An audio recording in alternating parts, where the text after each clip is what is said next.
Hello everyone, welcome back to my mini blog.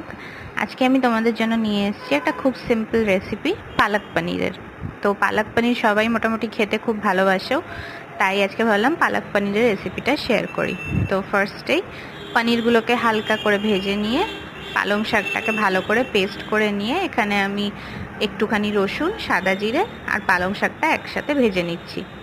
এর সাথে একটুখানি নুন দিয়ে আমি ভালো করে পালং শাকটাকে কষাবো, পুরো জলটা যাতে ছেড়ে আসে। এখানে সুন্দর করে পালং শাকটা কষানো হয়ে গেছে। এবার আমি হালকা করে জল দেবো, যেহেতু আমি একটু গ্রেভি রাখবো। তোমরা যদি শুকনো নামাতে চাও তাহলে তোমরা পনিরটা দিয়ে নামিয়ে দিতে পারো। তো এরপরে আমি একটু চিনি অ্যাড করলাম স্বাদের জন্য। তারপরে হালকা করে ভেজে রাখা পনিরগুলোকে একটা একটা করে দিয়ে দেবো।